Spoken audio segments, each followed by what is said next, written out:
Welcome back to my channel. তো আমি আমার ফ্রেন্ডের বার্থডে পার্টির বড় ব্লগটা নিয়ে চলে এসেছি। তো এদিকে দেখো আমি তো রেডি হয়ে দাঁড়িয়ে রয়েছি, এখন আমি বেরোবো। তো যেহেতু আজকে পূজা, তাই ভাই এসেছিলো আমাদের বাড়িতে, তো আমি ভাইয়ের সাথেই যাব। তো এদিকে দেখো আমি এসে পড়েছি, এসে দেখি ওরা তো আমার আগেই চলে এসেছে, এসে আমার জন্য ওয়েট করছে। তো চলো তোমাদের সাথে সবাইকে পরিচয় করে দিই। এটা হলো আমাদের কিউটি পিউটি বার্থডে গার্ল মিষ্টি, আর এটা হলো কেয়া। আর ও তো এত পরিমাণে লজ্জা পাচ্ছিল না, কি বলবো। ও হলো অম্বিকা, আর এটা হলো সর্বাণী। তো আমরা এখন পার্কে এসেছি, পার্কে একটু রিলস বানাবো, ঘুরবো, ফটো তুলবো। তো গাইস তোমরা তো জানো যে আজকে আমাদের বাড়িতে লোকনাথ পুজো, তো তার জন্য আমি সবার জন্য এখানে প্রসাদ নিয়ে এসেছি বাড়ি থেকে। দেখো আমি কত ভালো একটা বান্ধবী। ওরা এখানে সবাই দাঁড়িয়ে দাঁড়িয়ে প্রসাদ খাচ্ছে, আমাকে কিন্তু কেউ দেয়নি। বাড়িতে এসে এসছো না? তাই বাড়ি ফটো দিন না, আমরা আমাদের লোক নমুনা করে। তো এদিকে দেখো আমাদের পার্ক ঘোরা হয়ে গেছে, যেহেতু আমাদের একটু লেট হয়ে গিয়েছিল, তাই এখানে পার্ক বন্ধ করার টাইম চলে এসেছে, তাই আমরা এখান থেকে বেরিয়ে পড়ছি।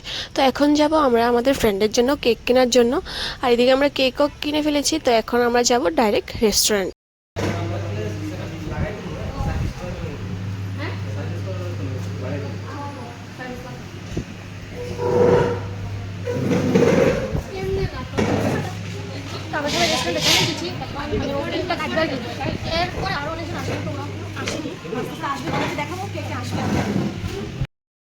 তো বাকিরা যারা ছিল তারা সবাই চলে এসেছে, তো এখন ও কেকটা কাটবে। তো চলো।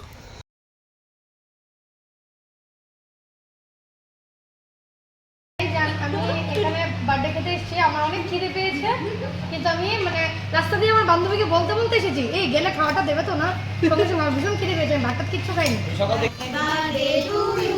Happy birthday to you, happy birthday dear Mishti, happy birthday to you.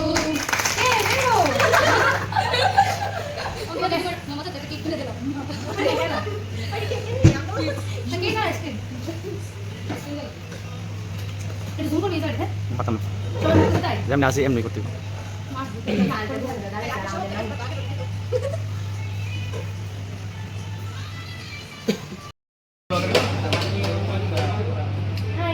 আমি কিন্তু নাই।